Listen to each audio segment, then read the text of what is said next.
नमस्कार दोस्तों, मैं पवन कुमार नाई। आज हम पढ़ेंगे सामान्य विज्ञान का सामान्य टॉपिक, जिसका नाम है रासायनिक परिवर्तन।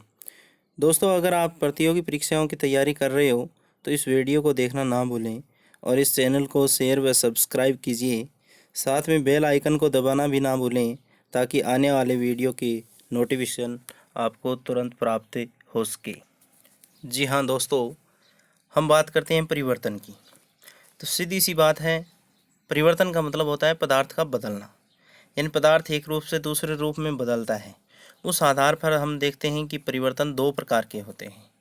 एक होता है भौतिक परिवर्तन और दूसरा होता है रासायनिक परिवर्तन। भौतिक परिवर्तन क्या है, तो हम जानने की कोशिश करते हैं कि भौतिक परिवर्तन क्या है। वह परिवर्तन जिसमें पदार्थ के भौतिक गुण अर्थात उसकी अवस्था, रंग, गंध, ताप, दाब आदि में परिवर्तन होता है, परंतु उसके रासायनिक गुणों में कोई परिवर्तन नहीं होता, और इस प्रकार का परिवर्तन भौतिक परिवर्तन कहलाता है। तो परिवर्तन जिस कारण से होता है, उस कारण को अगर हम हटा दें तो पदार्थ अपनी मूल अवस्था में वापस आ जाता है। तो हाँ दोस्तों, हम बात करते हैं इनके उदाहरणों की। जैसे यानी आपने देखा होगा कि बर्फ़ जो होती है वो विशेष रूप से, यानी आपने देखी है कि फ्रीज जो होता है उसमें बर्फ़ जमी हुई होती है। अगर उसको बाहर हम तापमान में रख दें अर्थात वह गर्म होगी तो वह पानी में परिवर्तित हो जाएगी। जी हाँ दोस्तों, यानी वह जल में परिवर्तित हो जाएगी। तो जल में परिवर्तित हो जाएगी तो इसका मतलब बर्फ़ जल में परिवर्तित हुई तो भौतिक परिवर्तन हो गया। क्यों हो गया? क्योंकि बर्फ़ एक ठोस अवस्था में पाए जाने वाला पदार्थ है और जल जो है वो द्रव अवस्था में पाए जाने वाला पदार्थ है। तो ऐसी स्थिति में यानी परिवर्तन हुआ है। अगर जल को भी गर्म करेंगे तो वह वाष्प बन जाएगा। वाष्प बनना भी एक भौतिक परिवर्तन का उदाहरण है, क्योंकि वाष्प गैस होती है, अर्थात अवस्था में परिवर्तन होता है। तो अब इससे स्पष्ट होता है कि यानी सब के सब भौतिक गुण ही परिवर्तित हो रहे हैं, यानी अवस्था में परिवर्तन हो रहा है।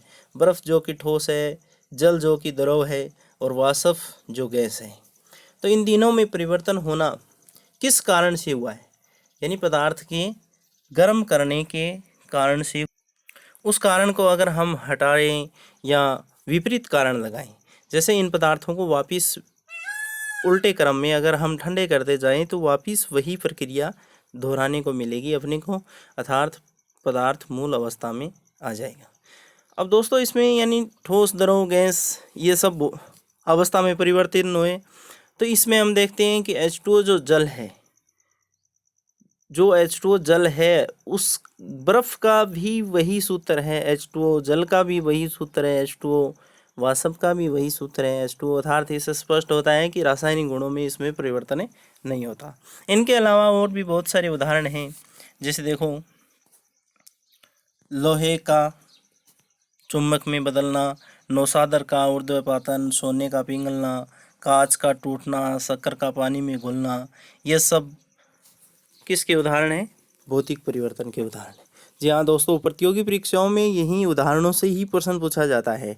ऊपर एक उदाहरण दे दिया जाता है और उसके नीचे पूछ लिया जाता है कि ये कौन सा परिवर्तन है। ऑप्शन वही मिलेंगे, भौतिक परिवर्तन, रासायनिक परिवर्तन, व दोनों, इनमें से कोई नहीं। और उदाहरण क्या दे दिया जाए, ऊपर कोई भी उदाहरण, जैसे लोहे का चुंबक बनना कौन से परिवर्तन का उदाहरण है। तो इस प्रकार के प्रश्न यहीं से पूछे जाते हैं, उदाहरणों से। आगे दोस्तों हैं भौतिक परिवर्तन में क्या क्या गुण हैं। तो भौतिक परिवर्तन के गुणों की बात करते हैं तो इसका पहला गुण है ये देखो आप कि इसमें पदार्थ के सिर्फ और सिर्फ भौतिक गुण ही बदलते हैं। भौतिक गुणों के साथ साथ अवस्था, रंग, गंध, यानी ये चीज़ भौतिक गुणों में आती है वो ही बदलते हैं, अर्थात इसमें रासायनिक परिवर्तन नहीं होता। 2 नंबर बात करें हम, परिवर्तन का कारण हटाने पर पदार्थ पुनः प्रारंभिक अवस्था में आ जाता है। तो पदार्थ पुनः प्रारंभिक अवस्था में आने का मतलब ये परिवर्तन कोई स्थायी परिवर्तन नहीं है, कारण से ही परिवर्तन होता है इसकी अवस्था, रंग, ताप, दाब आदि में। तो यह परिवर्तन अस्थायी परिवर्तन है। चौथी बात, इसमें कोई नए पदार्थ का निर्माण नहीं होता, यथार्थ नया पदार्थ नहीं बनता। आगे बात करते हैं दोस्तों हम रासायनिक परिवर्तन की। तो रासायनिक परिवर्तन क्या है? तो रासायनिक परिवर्तन जो है वह परिवर्तन जिसमें पदार्थ के भौतिक गुणों के साथ साथ रासायनिक गुण भी बदल जाते हैं तो उसे रासायनिक परिवर्तन कहते हैं। तो रासायनिक परिवर्तन, जी हाँ दोस्तों, रासायनिक परिवर्तन कहते हैं उसको। इसमें वो शर्त जो भौतिक परिवर्तन में लागू होती है वो यहाँ लागू होना कोई ज़रूरी नहीं है।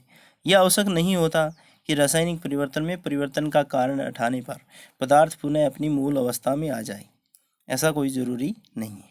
जैसे दोस्तों उदाहरणों की बात करें तो दूध जो होता है उसको जमाया गया जिससे दही बन गया।